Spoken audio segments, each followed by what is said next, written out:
ભાદર બચાવો જીવન બચાવો। જેતપુર ભાદર નદીમાં ઝેરી કેમિકલ ઠાલવનારાઓ પ્રદૂષણ માફિયાઓ સામે જેતપુર તાલુકાના ખેડૂતનું ધરણા। નગરપાલિકાના પ્રમુખને બોલાવો, પાણી પીવે। આ પાણી પીવે જો અમારા છોકરાઓ ત્યાં મરી જાય છે। આ પાણી પી પી અમારા બાપ દાદા ખેતી કરે ને એક એક ઇંચના થડ જામી જાય છે ત્યાં। હાય રે ભાજપ, હાય રે માફિયા, હાય કેમિકલ માફિયા, હાય આજે મજાઓ,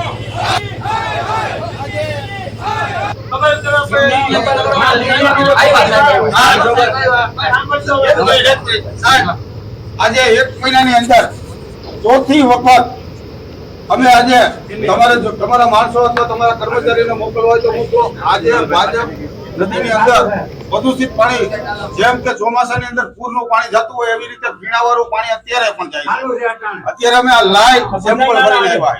અમારી એવી બધા ખેડૂતોની ઈચ્છા છે કે આમાંથી 2 ગ્લાસ સાહેબ પીએ અથવા 1 ગ્લાસ સાહેબ પીએ અને 2 ગ્લાસ અમે પીએ। વાલે છેલ્લે તમે તમારો લૂલો બચાવ કરો છો સાહેબ।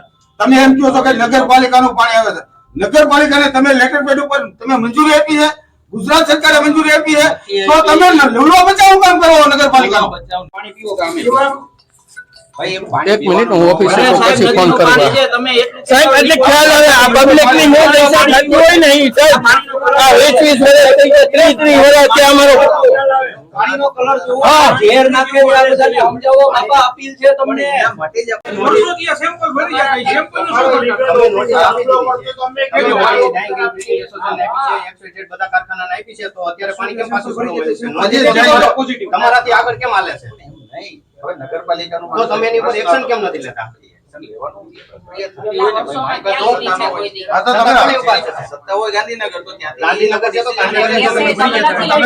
અમારી સામે કરો એટલે જે આપણે પ્રક્રિયા થઈ રહી છે એ બાબતે તમારે બોલવાનું કે ભાઈ સ્પીકર ઉપર એને સાંભળો વાત નથી કરી બરાબર।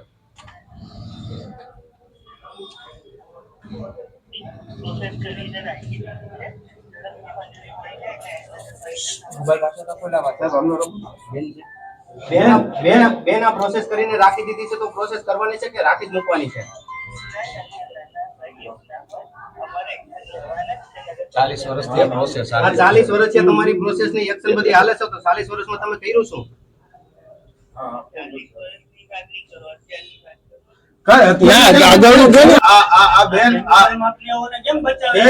કેમિકલ માફિયાઓ છે અને અમારા દાદા કહેતા કે આ જેતપુરની અંદર કેમિકલ માફિયાઓનું રાજ છે, ભૂ માફિયાઓનું રાજ છે અને ડાઇંગ એસોસિએશન અને ડાઇંગ પ્રિન્ટિંગ એસોસિએશનના કર્મચારી અથવા એના હોદ્દેદારો દ્વારા જીપીસીબી ને ઘર બેઠા બોનસ મળે।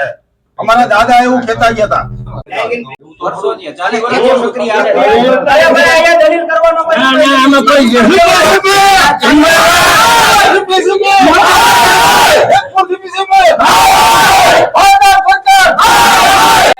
ચાર વાર જીપીસીબી ના અધિકારી કહે છે, ચાર વાર નોટિસ હોય। આજની મેટર એ છે કે ભાદર બચાવો જીવન બચાવો। જે ભાદર ની અંદર આજથી 30-35 વર્ષ પહેલા જોઈએ તો શુદ્ધ પાણી હતું। આજે એની ઉપર પિક્ચર બનતા હતા કે ભાદર તારા વહેતા પાણી। આજે એવું છે કે ભાદર તારા ગંદા પાણી। આ ભાદર જ્યાં સુધી શુદ્ધ નહીં થાય ત્યાં સુધી વન્ય પ્રાણી, પશુ પંખી અને ખેડૂતોની જમીનો બધી બંજર થઈ જશે। એના માટેનું અમારું એક આંદોલન છે, ખેડૂત આંદોલન। અત્યારે ગુજરાત પોલ્યુશન કંટ્રોલ બોર્ડ એટલે કે જીપીસીબી માં તમે મળ્યા ત્યાંથી શું જવાબ મળ્યો?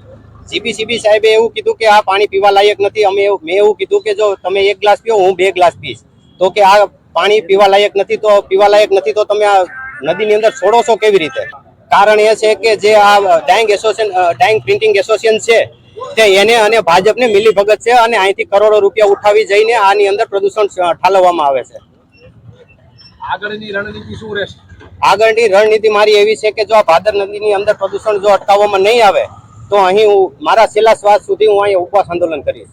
પડતર પ્રશ્ન 35 વર્ષ થયા જે પ્રદૂષિત પાણી ભાદર નદીની અંદર છોડવામાં આવે છે એના અનુસંધાને અમે જીપીસીબી ની ઓફિસે ધરણા ઉપર આજે ઉતરવાના છે। અમારા ખેડૂત આગેવાન મહેશભાઈ કોટડિયા છેલ્લા 1 મહિનાની અંદર 4 થી 5 વખત જીપીસીબી ના અધિકારીઓ 1 to 1 કરીને સેમ્પલો લઈ ગયા અને અવારનવાર સેમ્પલનો જવાબ આવ્યો નથી। આવ્યો તો નેગેટિવ આવ્યો, પોઝિટિવ આવ્યો એ અમને જાણ કરતા નથી અને એક જ મંથન કરે છે કે નગરપાલિકાનું પમ્પિંગ દ્વારા પાણી ફોલ્ટ થતા આ પાણી આવે, તો જીપીસીબી બોર્ડે અથવા ગુજરાત ભાજપ સરકારે કોઈ નગરપાલિકાને મંજૂરી આપી છે કે પાણી પ્રદૂષિત છોડવાનું? આ લડત અમે આજે અમારા 35 વર્ષથી અમારા ગઢિયાઓ લડી લડીને થાકી ગયા અને રાખ બની ગયા. તોય આ ગુજરાતની 30 વર્ષથી આ સરકાર બેઠેલી ભાજપની આ ખેડૂતની વેદના સમજતી નથી. તો હવે આ લોકો એક્શન શું કામે નથી લેતા? ભાજપના રાજની અંદર ખેડૂતોની હવે બરબાદી સિવાય કાંઈ નથી રહ્યું. અમારા વડવાઓ કહેતા હતા કે આ ભાજપ સરકારને હટાવો અને ભાદર નદીને બચાવો.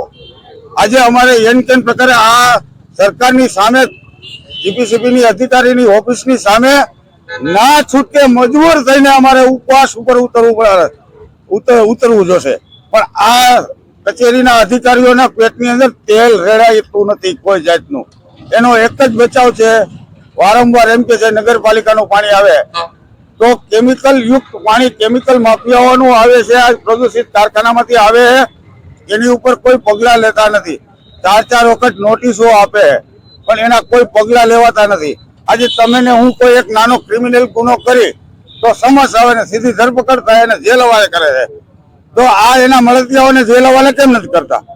તો હું તમારા માધ્યમથી પ્રેસ મીડિયા, ઇલેક્ટ્રિક મીડિયા અને સોશિયલ મીડિયાના માધ્યમથી આ ભાજપની બેરીમૂંગી સરકારની અંદર બેઠેલા અધિકારીઓને એક ખેડૂતની દીકરા તરીકે ને ખેડૂતની વેદના લઈને હવે ખેડૂતો અમુક જોવો, નકર તમને ખેડૂતની હાય લાગશે. હું ડોક્ટર નૂતન ગોકાણી પોરબંદર સામાજિક આગેવાન છું અને મારા માછીમારી કરતા ભાઈઓ અને મારા ઘેડના ખેડૂતો વતી રિપ્રેઝન્ટ કરતા છેલ્લા 5 વર્ષથી ગુજરાત સરકારની ડીપ સી એફ્લુએન્ટ પાઇપલાઇન પરિયોજનામાં પોરબંદરના દરિયામાં નાખવાની જે હિલચાલ ચાલે છે, એ યોજના ચાલે છે, એનો સખત વિરોધ કરું છું.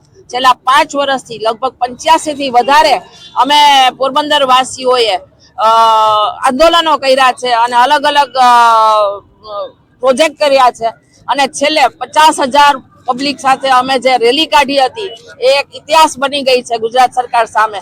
તો આટલું કરવા છતાં પણ એ લોકો કોઈ પણ રીતે આ પાઇપલાઇન બંધ કરવાનું કરતા નથી. હવે આ પાઇપલાઇન જો ચાલુ કરશે તો અમારા ઘેડના ખેડૂતો કે જ્યાં પાઇપલાઇન અંદર એ લોકોના ખેતરમાં નાખવાના છે એ જો લીક થશે તો એ લોકોની તમામ જગ્યાઓ બરબાદ થશે અને જમીનો છે એ વાંજણી થઈ જશે. અને ત્યાંથી આગળ આ જો કેમિકલ યુક્ત પાણી ભાદરમાં કેવું આવે છે કે આપણા જીપીસીબી સાહેબ એમ કીધું કે આ પીવાય નહીં કારણ કે કેમિકલ વાળું પાણી છે. તો આ કેમિકલ વાળું પાણી જ્યારે પોરબંદરના દરિયામાં જશે તો એ દરિયાની માછીમારી ઉપર આપણો એટલો બધો આધાર છે, કારણ કે એ વિદેશથી હુંડિયામણ લઈ આવે છે.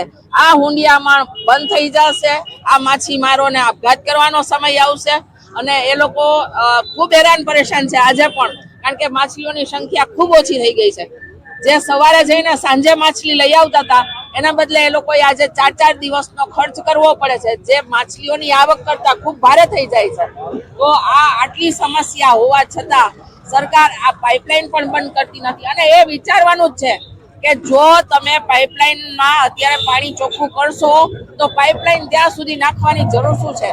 એનજીટી નો રિપોર્ટ છે ડિસેમ્બર 2026 સુધીમાં તમામ નાળાઓ અને જે કોઈ જેતપુરની ભાદર નદી છે એને ચોખ્ખી કરવાની અને નાળાઓની અંદર આ પોલ્યુશન કાઢવાનું. તો આટલા મહિનામાં શક્ય છે. અને જો એ લોકો જ પોતે પોતાના સીપીટી પ્લાન્ટમાં ક્લીન નથી કરતા તો પોરબંદરના દરિયામાં 13 કિલોમીટર ઊંડી દરિયાની લાઈન નાખશે તો ત્યાં તમે કે હું જોવા જવાના નથી. અને ભોગવવાનું છે માત્ર પોરબંદર જિલ્લાને અને અમારા ઘેડના ખેડૂતોને. અને જેતપુર 40 વર્ષથી જે કરે છે એ ખરેખર હૃદયદ્રાવક પરિસ્થિતિ છે. કેન્સરો અને ચામડીના દર્દો ખૂબ વધી ગયા છે. અમે અહીંથી પાણી લઈને પોરબંદરમાં રેલી કાઢેલી હતી અને લોકોની આંખમાં પાણી આવી ગયા હતા કે આવું પાણી નદીનું આવે છે અને એ પાણી અમારા દરિયામાં જશે. રોજનું 40 લાખ લીટર પાણી એ લોકો દરિયામાં રોજનું નાખવાના છે. આવો પ્રોજેક્ટ છે. એટલે મહેરબાની કરીને પર્યાવરણ સાથે રમત ના કરો, પ્રદૂષણ ના કરો. આ અમારી આવતી પેઢી માટે ખતરનાક છે. કમસે કમ એને તો બક્ષી દો. દરરોજ રાત્રે ખુલ્લે આલમ સિલિકેટ છોડી દેવામાં આવે છે અને આપણામાં કહેવત છે ને કે એક ધરતી માતા અને એક આપણને જન્મ દેનારી માતા.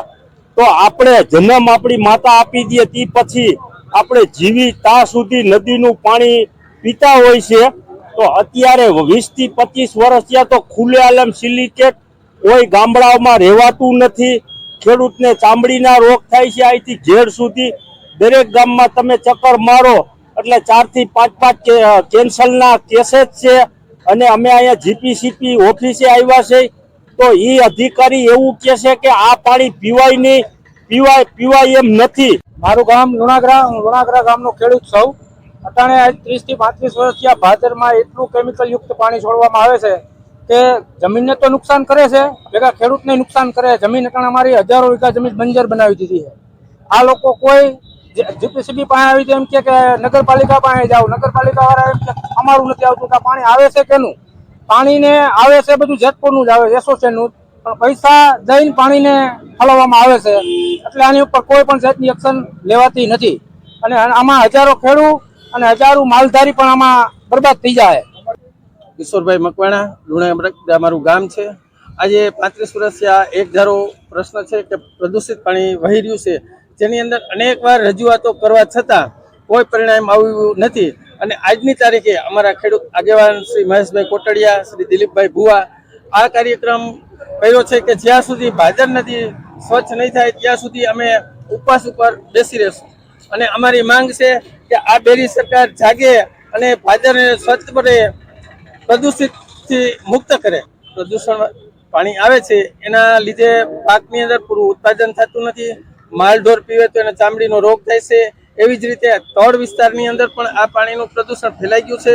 કુવા કે બોર કાંઈ પણ કરવામાં આવે તો એની અંદર પણ કલરયુક્ત એટલે કે કેમિકલયુક્ત પાણી વહી જાય છે અને ખેડૂતોને આ પાણી પીવાલાયક છે નહીં.